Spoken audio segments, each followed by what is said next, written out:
দিব্য, এই মুহূর্তে যদি তুমি দরজা না খোলো তাহলে মায়ের মরা মুখ দেখবে।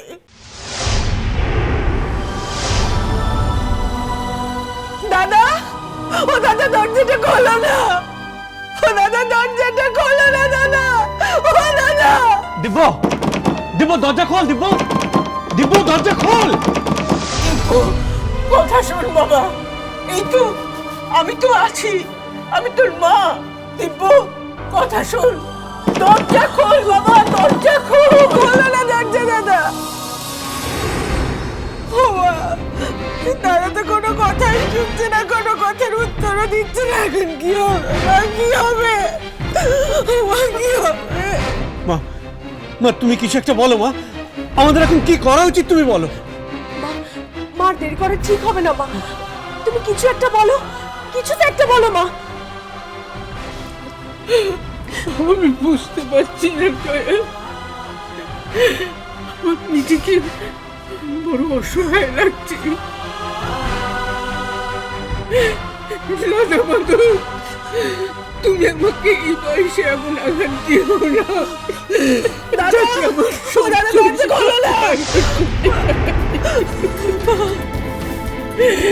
ও দাদা, তাহলে কিছু যদি তোমার ঘটে থাকে আমাদের বলো না, আমরা তো সবাই আছি, আমরা সবাই মিলে সামনে দেবো। দরজা খোলো দাদা, দরজা খোলো না দাদা। দিব্য, দিব্য, আমার শরীরটা খুব খারাপ লাগছে। দিব্য, দরজাটা খোল। দিব্য, দরজাটা খোল। খোলো দাদা, ও দাদা খোলো, দরজা খোলো না দাদা, বলো না, দরজা খোলো। দিব্য দরজা খোল ভাই, দিব্য, দিব্য কথা শুন, দরজা খোল ভাই।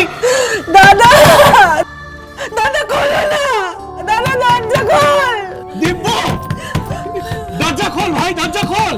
দাদা, দাদা দরজা খোল, দাদা দরজা খোল, দাদা দরজা খোল। দিব্য দরজা খোল।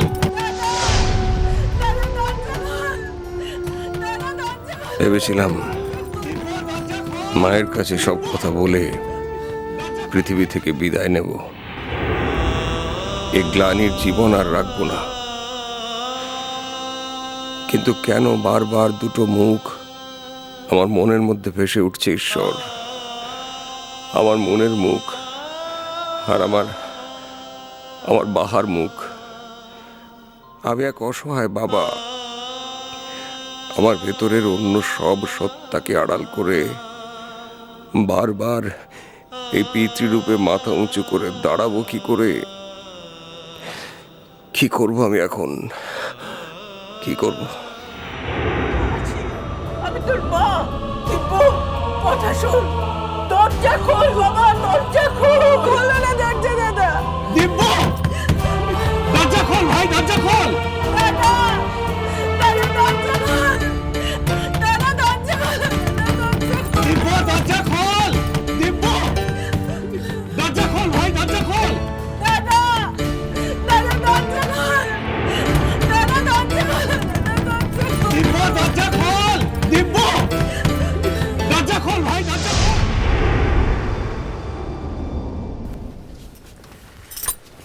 দিব্য, কি হয়েছে বাবা?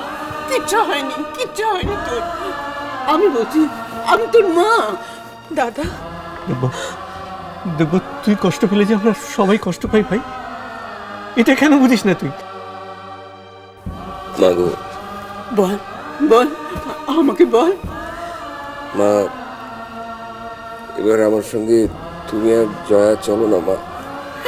যাবো, যাবো, তুই যা বলবি তাই করবো।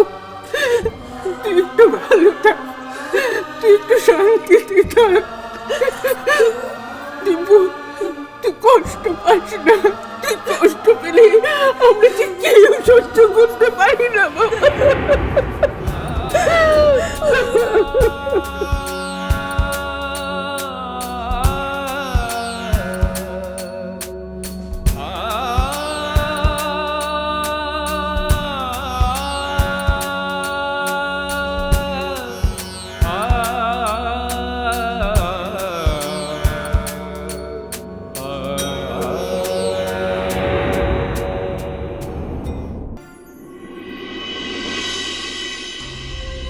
কি বললো রে কমলিকা?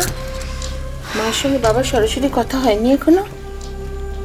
না তুই ফোনে লাইনটা পেলি না?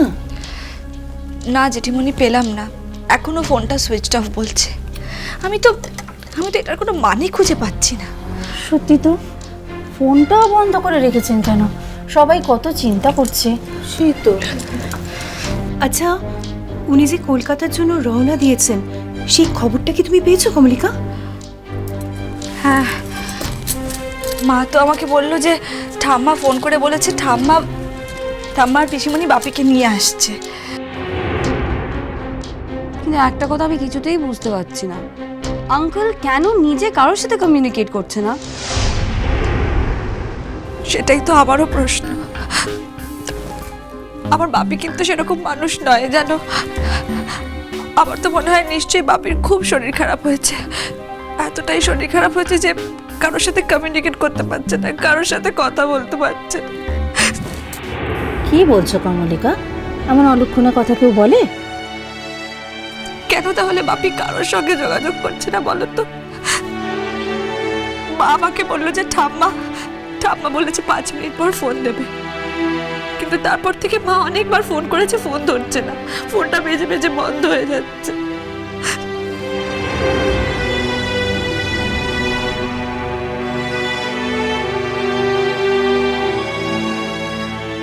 কিন্তু কমলিকা, তুমি একটা জিনিস একটু লজিক্যালি ভাবো।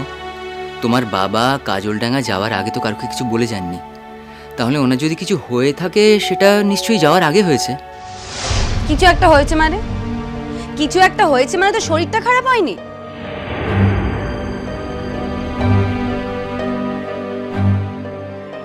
শরীর খারাপ হলে নিশ্চয়ই আঙ্কেল ওই শরীর নিয়ে কাজলডাঙ্গা যেত না। কোনো কারণে মন টন খারাপ ছিল না তো?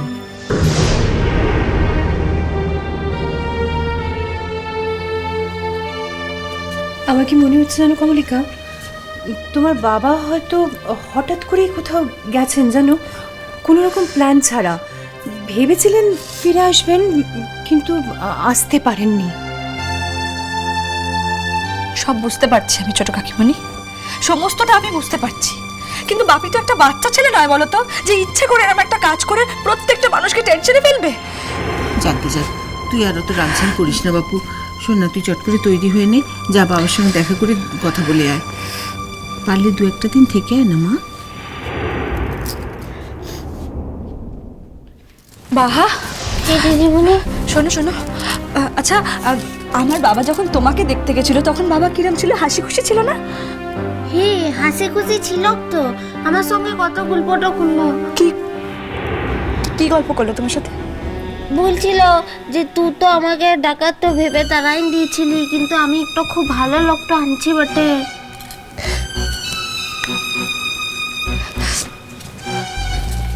আমার বাপি একটা খুব সেন্সিবল লোক জানো তো প্রবুদ্ধদা।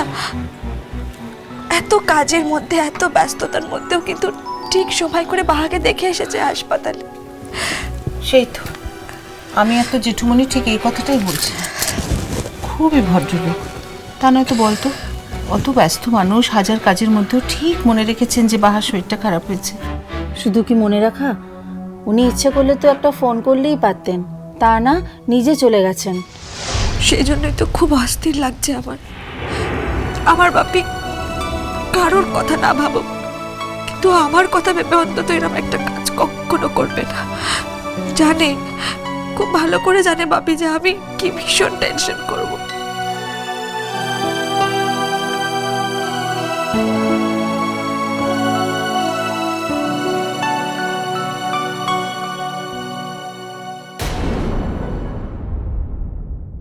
সেই রাতটাতে ও আমাকে হাসপাতালটাতে দেখতে গেছিল।